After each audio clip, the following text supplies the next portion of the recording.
Hey guys, sorry it's been several days. I was planning on updating you guys on Monday, but things just got really crazy.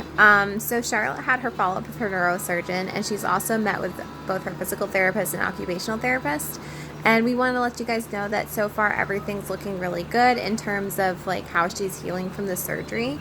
At this point, she's not recovering any of her strength or her feeling, and her incontinence isn't getting any better. But time will tell with all of those. She is worse in terms of like her claw hands. They are not full claw hands yet, but they are progressively getting worse. And they think that's probably due to damage that was happened in the spinal cord, and they're not sure that that will change, if it will like continue to get worse or not. So right now, her physical therapists are trying to just like help prevent it from getting worse.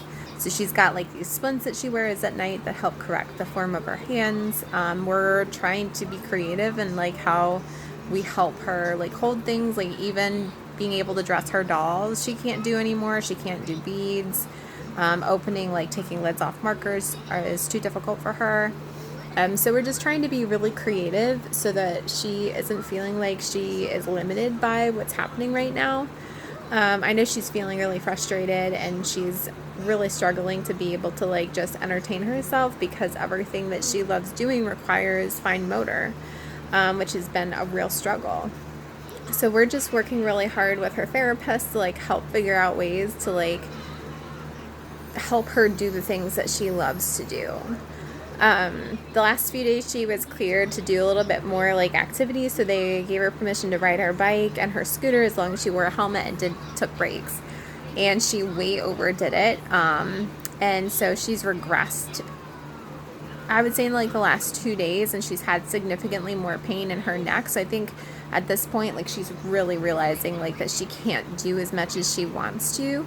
She's very, very strong and very determined, and it would literally require Alex or I to sit there and physically hold her and restrain her to keep her sedentary. And then she was going into full meltdown and hurting her neck because of that. So we're having to be very tactful in how we like control her so that she's not inflicting self-harm on herself, and especially like in the incision area because it's still super tender. But overall, she's doing really well. She's walking really well for the most part. She can move her neck now and turn it from side to side. The left side is really, really like flexible, but the right side is super tight. So we're trying to work on helping her with that. She's also having shooting pain in her shoulder and arm. So we're trying to figure out if that is just something that's part of the healing process, or if maybe there was some nerve damage done during the surgery, which is possible. But we are in great hands. She's doing really well. She's just so resilient and strong. We are also moved, so that was a crazy whirlwind. Things didn't work out the way that we were hoping, but our church came and just were incredible in making sure that we had everything we needed. And it's just, I can't even like explain how much we've just been overwhelmed by the ways that our church and community and our neighbors even, and our family have supported us through all of this. It's just been absolutely mind-blowing. The last few weeks have felt very much like shocking. Like, it's hard to describe it because it feels so surreal, and the gravity of the situation just like kind of, it doesn't really hit you. Like, you just keep moving even though it's like this really serious thing. But our family and friends and our church, they have been our resource in helping us process and work through all the emotions around all of this. And this last weekend I had a really like just really hard time. I finally felt like I was at a point where I was starting to like comprehend everything that was going on, and I was just really blessed by Alex, as he was able to come alongside me and just really help me work through that. And also some of my close friends that reached out to me were just really supportive through prayer and just listening to me. So it's just like this whole experience has just been amazing for our family to really just be raw and human and just to like experience these really high intense emotions and yet be able to turn to God and have God reach us through our community. I don't think I've ever felt more at home anywhere in my life than Madison these last few weeks. Like, God has just so firmly instilled this realization that this is exactly where He wants us. This is our home for right now. And I think we've struggled to feel like that, to feel like that God had a place and a purpose for us here. But just as everything is kind of unfolded in these last, like even this last year, God just continues to like remind us like that this is where He led us, this is where He wants us, and we're home. This is where He wants us to be for right now. And so like as we moved and unpacked, like I actually hung up stuff on my walls. As you can kind of see in the background, I hung up curtains. And I think for me it was more like, this is my home and I can make this my home, like for right now.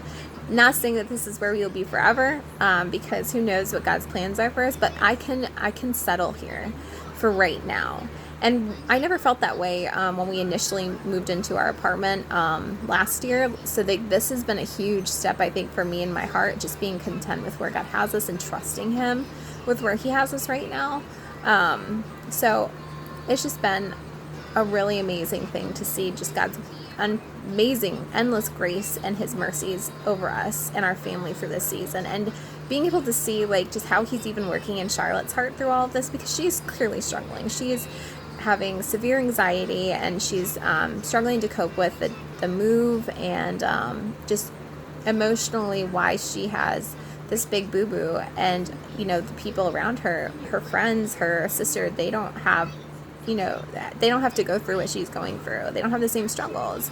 And that's a really big thing for her to carry and to process and work through. But we've just been so blown away at her depth of understanding and her willingness to go to God even. And she is willingly starting to just randomly start praying, which is huge.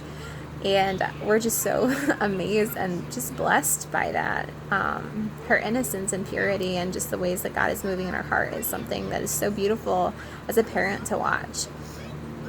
So we know she's going to be fine. It's going to not meaning that, her life is necessarily going to look the way that we had originally like hoped and envisioned for her when she was born. But God has a plan for this child. And He has so firmly established Himself in her heart and in our lives. I know that she's going to take what she's been handed and she's going to do amazing things through it because of God and because of what He's doing in her. So we just want to, again, just say thank you so much for all of your prayers. This has just been an incredible journey. And we're just so thankful for everyone and for all that God is doing through this. But as we continue to walk this road, we will let you guys know how things are going and how she's doing recovery-wise. But for the moment, things look really good, and we're just going to work really hard to see if we can get some of the strength back, and then if we can't, just to figure out what we need to do from here on out to help her. She will have some big tests coming up in 3 months to just check the cyst and to check her bladder to see where that functions at. But that'll be like 3 months in the wait. So we'll let you kind of know as we get closer to that how that all goes and what the doctors find. We'll know more then if this surgery was successful in terms of reducing the pressure of the syrinx on her spinal cord. Okay, I think that's all. I will let you go. Good night.